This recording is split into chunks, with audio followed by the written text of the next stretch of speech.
ഇന്നത്തെ നമ്മുടെ special weight loss ആഗ്രഹിക്കുന്നവർക്കും ഡയബറ്റിക് ഡയറ്റ് നോക്കുന്നവർക്കും ഇനി നല്ല ഹെൽത്തി ആയിട്ടിരിക്കാൻ ആഗ്രഹിക്കുന്നവർക്കും തയ്യാറാക്കാൻ പറ്റിയ ഹൈ പ്രോട്ടീൻ സാലഡിൻ്റെ റെസിപ്പിയുമായാണ് ഇത്. നിങ്ങൾക്ക് ഹെൽത്തി ബ്രേക്ക്ഫാസ്റ്റ് ആയിട്ടോ മീലായിട്ടോ ഡിന്നറായിട്ടോ ഒക്കെ കഴിക്കാൻ പറ്റിയ നല്ലൊരു ഫുഡ് കൂടിയാണ്. എങ്ങനെ തയ്യാറാക്കാമെന്ന് കണ്ടു നോക്കാം.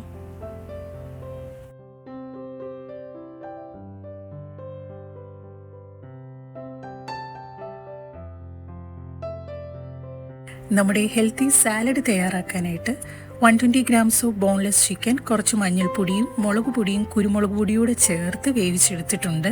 ഇനി അല്പം ഓയിലോ ബട്ടറോ സ്പ്രെഡ് ചെയ്ത് നമുക്കിതൊന്ന് ഫ്രൈ ചെയ്തെടുക്കാം. ചിക്കൻ ഒന്ന് ഫ്രൈ ചെയ്ത് വരുന്ന സമയം കൊണ്ട് നമുക്ക് പെട്ടെന്ന് ഒരു സിമ്പിൾ ഡ്രസ്സിങ് തയ്യാറാക്കാം. അതിനായിട്ടൊരു പാത്രത്തിലേക്ക് ആവശ്യത്തിന് ഒലിവ് ഓയിലും 1 ടേബിൾ സ്പൂൺ ഹണിയോടെ ചേർത്ത് കൊടുക്കുന്നുണ്ട്. ഇതിലേക്ക് കുറച്ച് ലെമൺ ജ്യൂസ് സ്ക്യൂസ് ചെയ്ത് കൊടുക്കാം. കൂടെ തന്നെ ക്രഷ് ചെയ്ത പെപ്പർ പൗഡറും കുറച്ച് ഗാർലിക് ചോപ്പ് ചെയ്തതൂടെ ചേർത്ത് കൊടുക്കാം. ഇനി എരിവിനാവശ്യമായ 1 ടീസ്പൂൺ ചില്ലി ഫ്ലേക്സ് കൂടെ ചേർത്ത് കൊടുക്കാം. ഇനി നമ്മുടെ ഡ്രസ്സിങ് നന്നായി ഒന്ന് ഷേക്ക് ചെയ്തെടുക്കാം. ഇനി സാലഡിനാവശ്യമായ വെജിറ്റബിൾസ് ചേർത്ത് കൊടുക്കാം. ഞാനിവിടെ എടുത്തിട്ടുള്ളത് ഒരു മീഡിയം സൈസിലുള്ള ക്യൂക്കംബർ സ്ലൈസായി അരിഞ്ഞത്, 7 to 8 ഗ്രാം പ്രോട്ടീൻ അടങ്ങിയിട്ടുള്ള വേവിച്ച ചുമന്ന കടല കൂടെ ചേർത്ത് കൊടുക്കുന്നുണ്ട്. ഇനി ചുമന്ന കടലയ്ക്ക് പകരം നിങ്ങൾക്ക് വെള്ളക്കടലയും എടുക്കാവുന്നതാണ്. ഇതിലേക്ക് ഒരു ചെറിയ പീസ് ഒനിയൻ സ്ലൈസായി അരിഞ്ഞതും ഒരു ചെറിയ പീസ് ടൊമാറ്റോ കൂടെ സ്ലൈസായി അരിഞ്ഞതും ചേർത്ത് കൊടുക്കുന്നുണ്ട്. ഇനി ഫ്രൈ ചെയ്ത് മാറ്റിവെച്ച ചിക്കൻ കൂടെ ചേർത്ത് കൊടുക്കാം. ഇനി വെജിറ്റേറിയൻസ് ഒക്കെ ആണെങ്കിൽ നിങ്ങൾക്ക് ചിക്കന് പകരം പനീർ എടുക്കാം, സോയ ചങ്ക്സും എടുക്കാവുന്നതാണ്. ഇനി കുറച്ച് സ്വീറ്റ്നെസ് ഒക്കെ ഇഷ്ടപ്പെടുന്നവരാണെങ്കിൽ നിങ്ങൾക്ക് ഇതിലേക്ക് കുറച്ച് ഫ്രൂട്ട്സും ചേർത്ത് കൊടുക്കാം. ഞാനിവിടെ എടുത്തിട്ടുള്ളത് കുറച്ച് പൊമോഗ്രനറ്റ് ആണ്. ലാസ്റ്റായി നമ്മുടെ സാലഡിലേക്ക് തയ്യാറാക്കിയ ഡ്രസ്സിംഗ് ഇവിടെ ചേർത്ത് കൊടുക്കാം.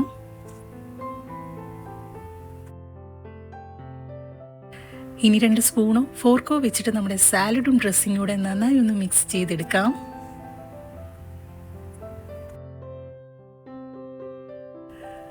ഇത്രയേ ഉള്ളൂ. വളരെ ഹെൽത്തിയും പ്രോട്ടീൻ റിച്ചുമായിട്ടുള്ള നമ്മുടെ സ്പെഷ്യൽ ഡ്രസ്സിങ്ങിൽ തയ്യാറാക്കിയ സാലഡ് ഇവിടെ തയ്യാറായിട്ടുണ്ട്. ഇത് നിങ്ങൾക്ക് ചോറിനും ചപ്പാത്തിക്കും പകരം കഴിക്കാൻ പറ്റിയ നല്ലൊരു ഓപ്ഷൻ കൂടിയാണ്. ഇത് ഡയറ്റ് ചെയ്യുന്നവർക്ക് മാത്രമല്ല, പോസ്റ്റ് വർക്കൗട്ട് ഫുഡായിട്ടോ ഡിന്നറായിട്ടോ മീലായിട്ടോ ഒക്കെ കഴിക്കാൻ പറ്റിയ നല്ലൊരു ഫുഡ് കൂടിയാണ്. ഇങ്ങനെ ട്രൈ ചെയ്യാത്തവരുണ്ടെങ്കിൽ തീർച്ചയായിട്ടും ട്രൈ ചെയ്ത് നോക്കുക. വെയിറ്റ് ലോസ് സീരീസിൻ്റെ ഒരുപാട് റെസിപ്പീസും സാലഡ് റെസിപ്പീസും നമ്മുടെ ചാനലിലുണ്ട്. കാണാൻ താല്പര്യമുള്ളവർക്ക് പോയി നോക്കാവുന്നതാണ്. ഇന്നത്തെ നമ്മുടെ റെസിപ്പി എല്ലാവർക്കും ഇഷ്ടമായെന്ന് വിശ്വസിക്കുന്നു. പുതിയൊരു വീഡിയോയുമായി നമുക്ക് വീണ്ടും കാണാം. നന്ദി, നമസ്കാരം.